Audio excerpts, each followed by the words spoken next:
going to have a little talk now about collaboration. And I'm going to get the panel to introduce themselves in a moment. But you might be sat here thinking, well, why collaboration and entrepreneurism? It's been touched on a few times today already. Neil, I think, picked it up in his keynote earlier particularly well, that it can often be quite lonely when you're at the top. And actually, if you are an entrepreneur, it's often a misconception that that is a singular individual or a singular person who may be driving an organisation, and that you are a single point of failure. Perhaps you're the one with whom the buck stops, but actually there's a huge amount to be said in all walks of business for collaboration and what it can do to really supercharge your organisation. And I'm lucky to be joined by three wonderful individuals who I'm going to ask to introduce themselves in a moment to talk about that. So if we can start with Chris and end with Chris, that would be superb, with a Chris sandwich indeed. So if you wouldn't mind giving me a short introduction to yourself, and if you can, one example of where perhaps collaboration has really played a part in your career, your life, or your business so far. So, have a mic. Yes, have a mic. Hello, yes, working. I'm Chris May. I am the founder director of Mayden, which is a health tech company based in Bath. 10 million turnover, 120 employees roughly. And I think there's lots of aspects to collaboration, but the one that I think drives my business more, and to specifically answer your question, how have I kind of got through as a founder, is actually collaboration with clients. I think I speak to lots of entrepreneurs, and I'm astounded by how many of them have a brilliant idea and think that if they build it, they will come. And they haven't thought about who their customer is, or what the pricing is, or what their route to market is. They've just got this fantastic idea for a brilliant product. And there is no better way of establishing that cash flow we were talking about in the last session than actually having a ready-made customer for your product. And there's no better way of having that ready-made customer than to actually bring them on board at the beginning and to collaborate with them and to work up your product that way. Brilliant. And so I would say at Mayden, both our product and every feature we've developed for the product has been developed with customers. Perfect. Hi, I'm Sammy. I'm part of the founding team at Farleigh Performance. And thank you for switching the sessions around. I really appreciate it. I've got kids to pick up and no one else is going to be there. So besides finding them on the doorstep, I thought, thank you very much. Which sort of brings me on to a collaboration that came to mind when Dave posed this question, which was actually the way that I parent with my partner. I won't go into our relationship, that's less successful. But as parents, I think we did some things really well early on, which was to agree to trust each other's intent. Like, we screw up, it happens, right? We do the wrong thing in the moment. But we are empathetic toward each other, and we trust that, you know, even though I did it differently to him, I was trying to do the right thing to keep the kids safe or happy or have some fun. And I think that serves us really well. And it certainly serves us when things are really hard, or when you shout, because no one shouts at their kids. And when it happens, and then you look to the other one and go, oh, did they see me? And you realise they did. And actually all they're doing is reaching out to you and going, I see what happened, and I know what you were trying to do, and that's cool. Just take a break, like, I'll tag in. And so I think that's a really great collaboration that I have in my life, and I'm really grateful for. And then I learn from it constantly and take it into work. And I learn from work constantly and bring it home, and then fall out with my partner about trying to coach him. But that's really more of a him problem, I think. Yeah. We're sensing that. Yeah. So I'll stop there. All right, thank you. My name is Chris Thompson. I've started a company called Meshii Wi-Fi, and we've only been around for about 6 months. And yeah, collaboration-wise, I guess related to the Meshii Wi-Fi part, it's probably more about with. It's been useful collaborating with my suppliers, I guess, and some of my subcontractors, like just really getting their expertise for the solution that we're putting together. And also the team we've got. I mean, we like every day we meet and we challenge each other's thoughts and like ideas for the solution we're putting together. So yeah, that's probably how I'm collaborating right now, and it's helping us. So yeah. Thanks, Chris. So I think my story in collaboration goes back to my business partner, Adam, and he and I finished university in Bath 2009. Both our degrees were designed to put us into investment banking, but as we've also heard today, 2009, not a good time to go into finance. He and I have collaborated since actually long before we started a digital technology business together. And I think the collaboration we have, actually I can draw some parallels with the relationship. My wife often calls Adam my second wife. But the difference between us and the way we collaborate, there's a good kind of anecdotal story. We were at college together in Cornwall, and Adam is the risk averse, and I'm it'll be fine. Adam, one of the things we did during college is we would, there's no one from the police in the room, is there? So, we would import sunglasses, let's call them Folkley sunglasses, from somewhere not in the UK, and sell them to our peers. And Adam was utterly paranoid that the lecturers would find out that we were selling them. I was selling them to the lecturers.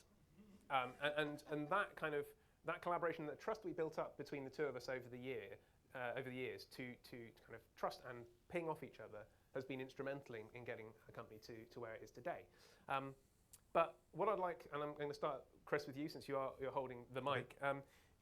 If we were looking at what the hallmarks of really great collaboration are, if you could kind of point to a collaboration and say, here are some really exceptional hallmarks, what do you think a couple of those could be? I think definitely the tools you use to collaborate. Obviously, I mean, through COVID, we all learned how to use Zoom and Teams, and I think that's definitely part of it, but also the different platforms you can use to collaborate. That'd be one big hallmark, I guess. And then like trust, I guess, is the other thing. Like you need to trust your team and the suppliers you're working with, and really believe in them. And I think, yeah, if you're going to collaborate, you've got to have that. That's fundamental, probably. Sammy, perhaps you picking up on the same, but also transitioning into what some of the really major upsides can be if you've got those hallmarks. Yeah, well, you stole trust, so I'll build on that a little. Yeah, I'll build on that a little bit. I think trust is key, and I think it's the different aspects of trust that are really key in that. So often, if we look at mergers and acquisitions, for example, there's a tick list. Is what I'm buying capable, and is it worth what it says it is? But there's an intimacy that's missing in that. And intimacy is incredibly important in trust. So I think one of the great hallmarks is when we go and walk the peaks, or we spend time together, and that's not an hour going for a beer, that's time enough to get deep, time enough to get uncomfortable, time enough to get vulnerable. Because when you get there, you start to understand the mindset of the people that you're collaborating with. So in terms of the benefits, I think it's just the joy sometimes of being with people that aren't the same as you and understanding how their brain ticks. And you and Adam are a really great example of that. I imagine that's really fun sometimes, that one of you says something, the other one goes, I have no idea how you got there, but I love it. And so that coming together and being really curious about each other is just a joy to have. Yeah. Chris? I'm realising that Adam has deniability, which is... Yeah, absolutely, he does. Written as well, I think. I can't mention trust, obviously, but building on that. I'm a great believer that in virtually every collaboration, there is the potential for the whole to be greater than the sum of the parts. And then you've got to basically work out what all of the barriers to achieving that greater whole is. So you asked in the first question, I didn't answer properly, about an example of collaboration. Our main product is a mental health patient management platform. So we run most of the NHS's psychological therapy services, both adults and children. But when the mental health crisis started taking off about 10 years ago, loads of people came onto the scene with all of their mental health apps, and there's just lots of them. They're all competing with each other. They're all just trying to kind of get ahead and get their little piece of this mental health pie. And it was all kind of crazy. It was very fragmented and a bit of a dog's breakfast. And what we did was, through collaboration with lots of them, we kind of tried to pick the best ones, was we actually ended up building an ecosystem. So patients who kind of come into NHS psychological therapy services now kind of go onto our platform, but they then have the choice of going onto any of these online digital therapy services, because some actually work better for some people than others, you know, depending on who you are and how you like to engage with stuff. You know, one person's app might be better for you than another person's app. So what we've essentially done is built a huge ecosystem out of what would have been a big kind of free-for-all that doesn't make any sense at all. Brilliant. So, Sammy, can we go back to you in the middle? There's a question that I'm particularly interested in your take on. When you walk into a collaboration, it might be a brand new collaboration, potentially with a person or an organisation you've not worked with before. And particularly if you are an organisation entering into a collaboration, especially if it's equitable and you're there as equal partners, what's your view on how you can manage the joining and merging of kind of two cultures, the fact that you may be creating a brand new hierarchy, because unlike an acquisition or a merger, there isn't well, we're in charge, we bought you, therefore it's supposed to be collaborative. So maybe talk a little bit around the pros and cons there, pitfalls, and how you can manage it. Yeah, I think one of the mistakes I think a lot of people make when they come together to collaborate is try and get everyone singing from the same hymn sheet. I can't stand that phrase. I think it's really dangerous because it tries to create a group where everybody is thinking the same things. I quite like that phrase if we were to take it up a level and say, well, let's all try and aim at the same thing. You know, if we're talking purpose or intent or mission was talked about a lot earlier. So I think coming together, bringing a group together to talk about what's important to them. So there was a great collaboration that I heard about with a tech company and a furniture company. And the challenge they had culturally in bringing those two groups together is the tech guys wanted it to work and look really cool, and the furniture company wanted the product to look sleek and be beautiful and be comfortable. And essentially they had a clash of cultures. So if you were to bring those two together though and actually spend some time understanding, what does cool mean to us? What does sleek mean to you? What does comfortable mean? What does this mean? What does that mean? Who is it we're serving? And spend more time in discovery around what it is we're trying to achieve, then when you actually get to work on the thing, those decisions are going to come quicker and easier because we'll have that deeper understanding. So this hymn sheet thing, I think, would be convenient to a company, at a company level, but it's not real because we're human and we can't ever all sing from the same hymn sheet. You know, we kind of all have to be doing our own thing aligned to one thing. So spending more time in discovery, I think, is the way to come together. And when you think you've spent enough time in discovery, spend a little bit more time until it starts getting really uncomfortable. And then start distilling and talking. We have a phrase that we say, let's talk about ourselves to ourselves. Like, let's not objectify this. Let's go, and how was that conversation for us? What did that feel like? I think Chris's mental health services might come in handy there if you end up talking to yourself. Exactly. Too much. Yeah, sorry, I may be waffling. No. But yeah, I think I'm a Dialogic OD consultant, so can't speak. Dialogue is very important to me, but that's what I'd be pushing for, is more dialogue than less. Yeah, no, that's superb, and I really take the point of you don't want to try and homogenise and create a group think. It's important to embrace the differences, but having that shared purpose it absolutely brings together, so you're getting the most. Chris, would you like to speak to that? You know, is that something you have found has been has it formed a part of when you were starting up your business? How have you found that exploration?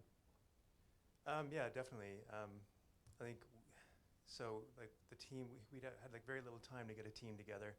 And then, you know, getting in the first meetings to kind of get our solution together was, you know, quite hyperactive. It was difficult, but like I guess going back to the hallmark thing as well, the thing that really helped drive it was like just like leading it, like helping to direct it a bit, because you've got a bunch of devs in a room basically and engineers, and they all have their own ideas and of how things should look and be, and you got to kind of keep things on track.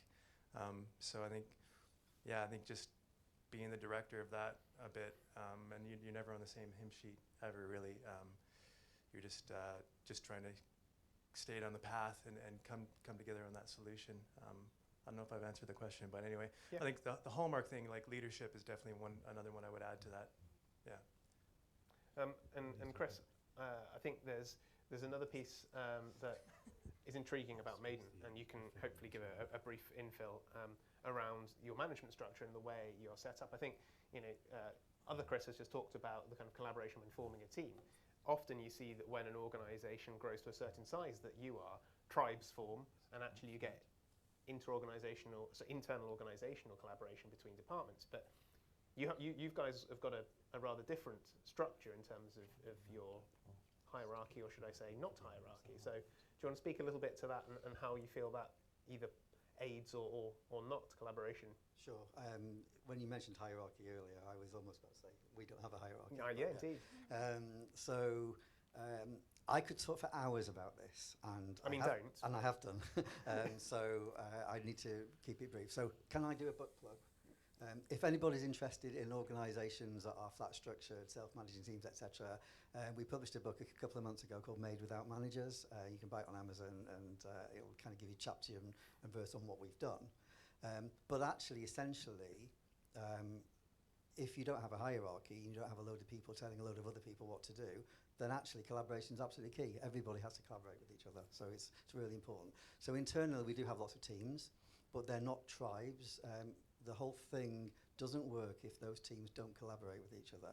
If they do go off into their own tribes and do their own thing, then they'll all be pulling in different directions. So that thing about common purpose, which you mentioned, Sam, is definitely, got to be part of it. Everyone's got to have absolute clarity about what we're trying to achieve so that they can work together properly. Yeah, perfect. So I'm going to ask a couple more, and then we'll throw it open to you guys to ask a few questions, so start thinking now. But I wonder whether we could just spend the last kind of few minutes together talking about essentially debunking the myths that exist around people who feel they don't want to enter into collaborations. Talking about why are people scared, essentially, that a collaboration it could be negative, the loss of control. So I don't mind to. Does anyone want to? You're there with the mic. Yeah, so I've got the mic. So I think the biggest thing, and let's get right down to nitty-gritty, the biggest thing, the problem with collaboration is really deciding who's going to own the IP of what you produce together and who is going to benefit from the rewards. And that is the thing that stops most collaborations going ahead, not being able to agree those points. And also how long that collaboration is going to last, because you can see something sometimes you can get yourself into a partnership with somebody and it's perpetual, and you find yourself 20 years later still in that same partnership and thinking there's no way out of it, So you've got to think about all of these things ahead of time. But if you've got your eye on the greater prize and you do really believe that the whole is greater than some of the parts, then hopefully you can find a way through those issues. Brilliant. I think a lot of people think they're in one collaboration at a time, or they think they're on one team at a time. And so I really find it useful to think about teaming rather than to be on a team. So it's quite an active thing, and you move in and out of different teams throughout the day. I'm on a team right now, sat here. I was on that team 10 minutes ago.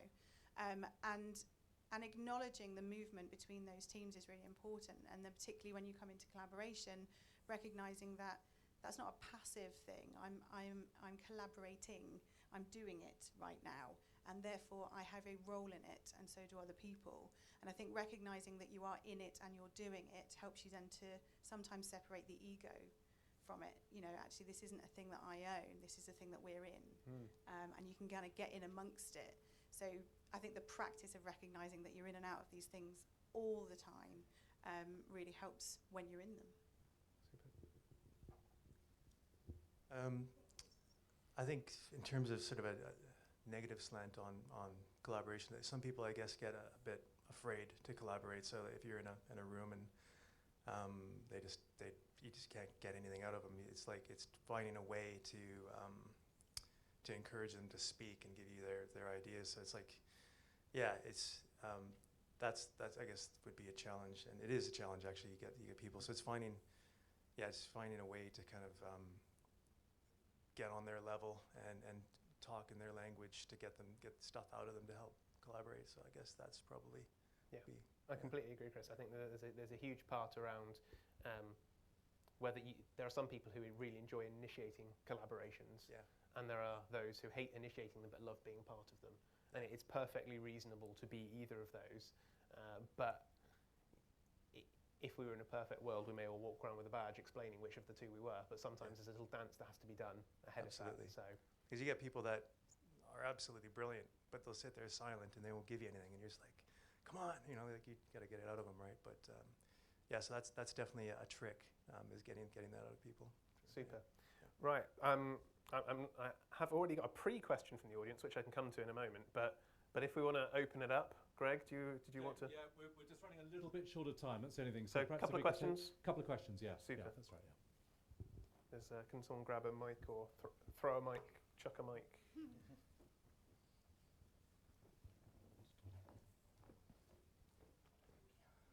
Akram from University of Bath.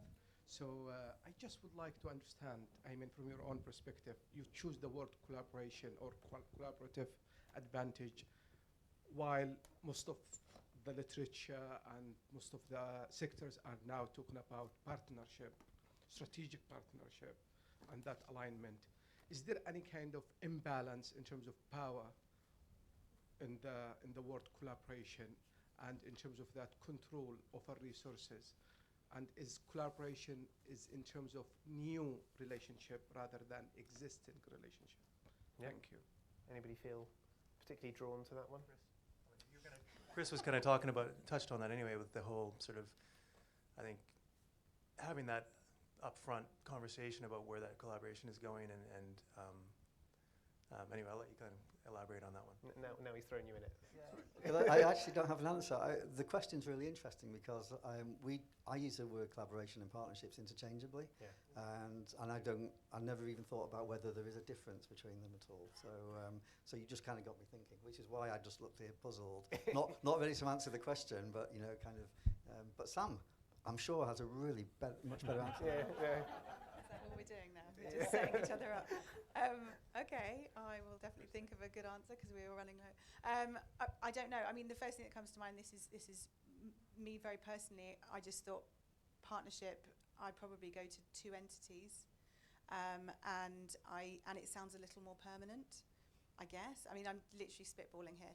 Whereas collaboration feels more like a group of people coming together for a period of time or for a certain purpose. So I would probably use the two interchangeably too, but if I were to try and split them, there'd probably be something like that, and one feels more community, one feels more official.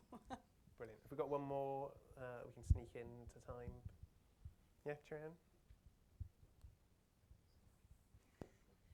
And then we'll come straight on to Dimo Dimov's piece at the end. Yeah. It's great to hear how we all collaborate, but how do we embed that into the culture of our businesses to get junior members of staff to collaborate upwards and also seniors to go downwards? Yeah, I mean, I think that's an excellent question. I always get these words wrong. Hopefully Sammy can pick me up because they're a Mike Wilshire special, a mutual friend of ours. But I think there's a saying, which is what you permit, you promote, and what you reward, you reinforce. So I think that rewarding when you see collaboration and being an exemplar to that is always valuable. But equally, when you see people perhaps driving wedges where it's obvious that collaboration was the best route forward, don't just sit back on the sidelines and permit it to happen. Step in as a leader and explain. So I think that's probably the approach I'd come. Don't know if you want to add to that. Yeah, absolutely. I think role modelling is really key there. So literally demonstrating by inviting people into sessions that aren't obvious can be a really nice and easy way of saying, well, I don't know what I don't know, so come on in and let's see.